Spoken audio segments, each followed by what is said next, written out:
Vous écoutez Pierre Nantel. On a discuté de ça un peu plus tôt cette semaine, et évidemment, avec les feux qu'on a vus du côté de l'Ouest canadien, c'est revenu à la tête de beaucoup de gens. La loi 59 qui a été adoptée, qui a eu la sanction royale et tout ça, et qui a changé un peu la liberté, pas de presse, mais la liberté de mensonges corporatifs, si je peux me permettre, relativement, entre autres, à ce qu'on appelait autrefois du côté des sables bitumineux, l'Alliance Nouvelle Voie, qui n'arrêtait pas de nous dire qu'ils avaient une empreinte écologique merveilleuse, malgré leur chantier qui, de toute évidence, comporte beaucoup d'émissions de gaz à effet de serre. Et on va en discuter avec un conseiller spécial à la firme de communication Citoyen. Il est aussi coprésident du comité sur la relance du Parti libéral du Québec. On le connaît bien. C'est un homme vraiment fascinant qui a un grand parcours, M. André Pratt. Bonjour, sénateur Pratt. Je ne peux plus vous appeler sénateur, vous ne l'êtes plus. Non, je ne suis plus. Je vous félicite en tout cas pour votre liberté d'esprit. Vous avez vraiment une adhésion, une sympathie pour le Parti libéral du Québec, mais vous avez gardé votre autonomie politique, je dirais même en tant que sénateur. C'était vraiment remarquable. Vous avez écrit cette lettre ouverte dans Le Devoir aujourd'hui pour aider à ce que les gens saisissent l'ampleur du débat. C'est un débat intellectuel. Les compagnies qui revendiquaient le droit de dire n'importe quoi sans se faire taper sur les doigts. La loi 59 a changé ça.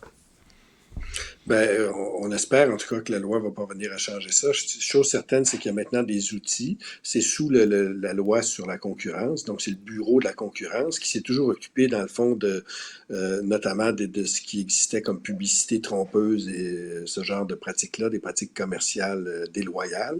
Et là, maintenant, la loi va permettre au bureau de la concurrence d'enquêter sur des déclarations, des prétentions environnementales des entreprises sur les gaz à effet de serre, mais pas seulement sur les gaz à effet de serre. Ben non, bien sûr. En obligeant ces entreprises-là, lorsqu'elles font une déclaration du genre « nous allons réduire nos émissions de gaz à effet de serre de 35%, ou bien ce qu'on entend beaucoup, on va devenir carboneutre d'ici 2035 ou 2050 », ben là, on va être obligé d'appuyer ça sur des faits réels et mesurer à partir d'outils, de méthodes reconnues à travers le monde. Et donc, ça va être beaucoup plus difficile maintenant pour les entreprises de faire des déclarations de ce type-là. Elles vont devoir le démontrer, le prouver, sinon elles vont s'exposer à des sanctions. Vous avez peut-être entendu, hier, on discutait avec la vice-présidente du Comité des ressources naturelles, Monique Posé du Bloc québécois, puis elle évoquait sa stupéfaction devant quand on dit parler des deux côtés de la bouche, des gens qui représentaient le lobby pétrolier de l'Alberta. Elle ne revenait pas comment ces gens-là pouvaient dire tout et son contraire, puis chercher un peu à brouiller les pistes toujours pour avoir les coudées les plus franches pour pouvoir continuer leurs activités. C'était précisément ce genre de liberté qu'il se donnait que cette loi a amené. Moi, j'avoue, en tout cas, j'ai été surpris de voir que le volume de vidéos d'éco-blanchiment, un terme que vous avez utilisé d'ailleurs dans votre lettre, ça m'a surpris qu'il applique la loi aussi rapidement et candidement. Êtes-vous pas surpris de ça, vous? Moi, ça m'a beaucoup donné. Ben, il faut voir comment ça s'est passé, hein, parce que d'abord, ça fait partie. Le projet de loi C-59 qui a été adopté, comme vous l'avez dit, qui est devenu la loi C-59.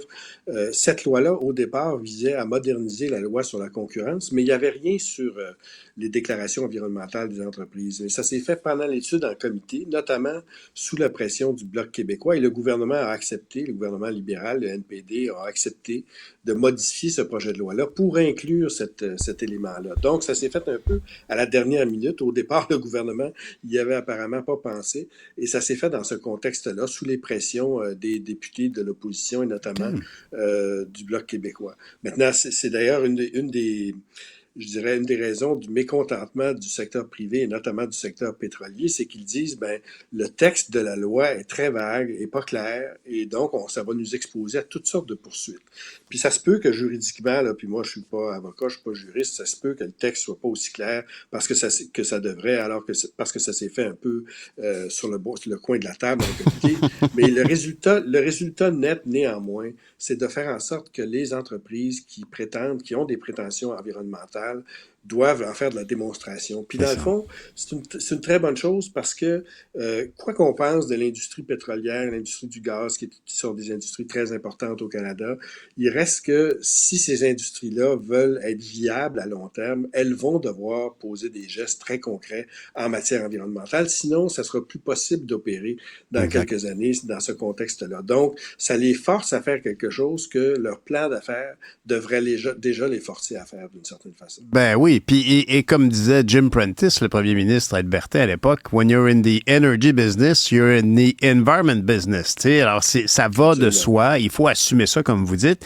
Est-ce que, parce que j'ai évoqué votre liberté de penser, vous avez quitté votre poste de sénateur, plusieurs le déplorent parce que comme plusieurs, vous faites un travail de vraiment de ce qui était supposé être le Sénat, c'est-à-dire les Anglais disaient l'afterthought, le recul de l'expérience non partisane et bon, pour le moment, en tout cas, on peut qualifier les sénateurs libéraux de non partisans. En tout cas, ça a tenu un peu cette histoire. On a beaucoup ri. Moi, je me souviens d'avoir beaucoup ri quand Justin Trudeau évoquait l'indépendance des sénateurs qu'il nommait.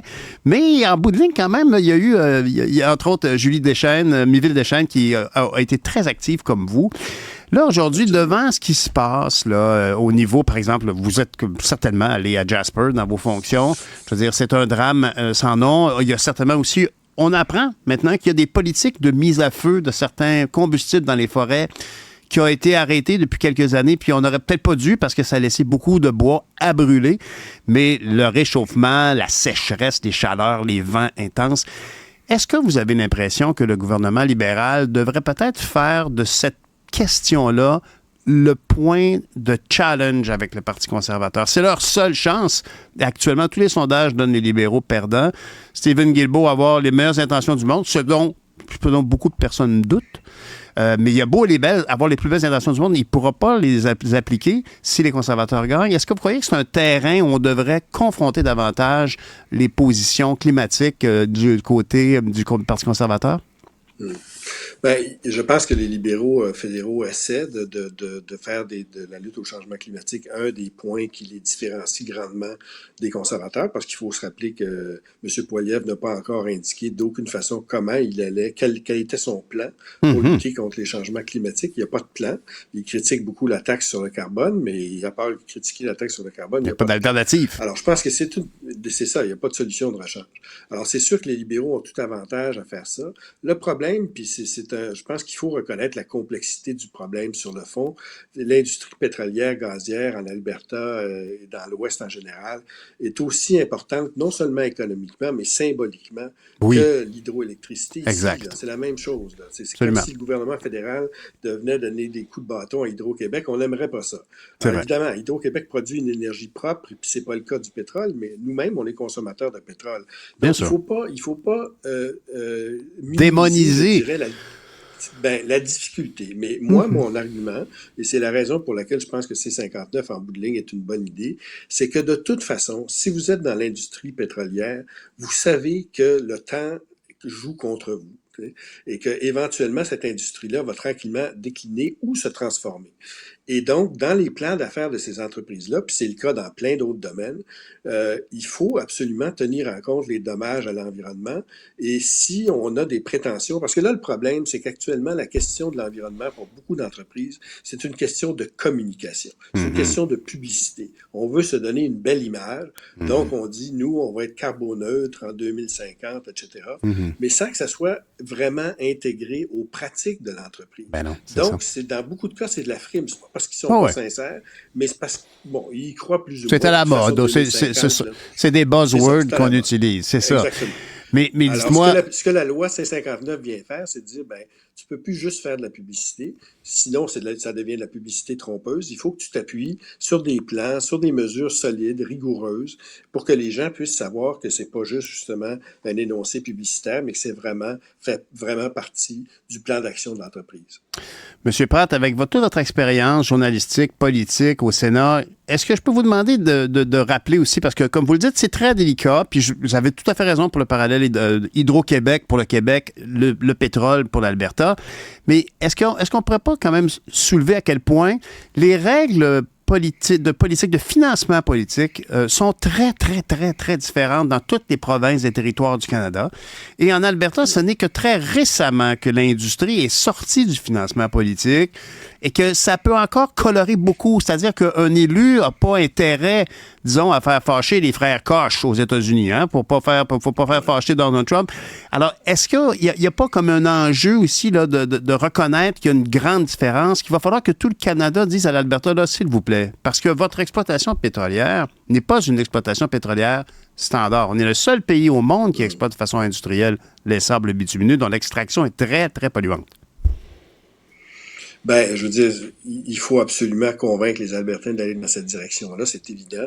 Mais, à mon avis, ça ne peut pas se faire du jour au lendemain. On ne peut pas juste fermer les robinets parce que c'est des dizaines de milliers d'emplois qui dépendent de ces industries-là.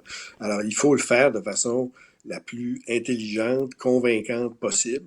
Vous savez, les Albertains, en tout cas, moi, ceux que j'ai rencontrés, ils sont très conscients de l'impact environnemental. Moi aussi. Aussi écologistes. Ils adorent leurs montagnes. Ils adorent leurs montagnes, leurs espaces verts, tout ça, mais ils sont aux prises avec une dépendance économique. Et exactement.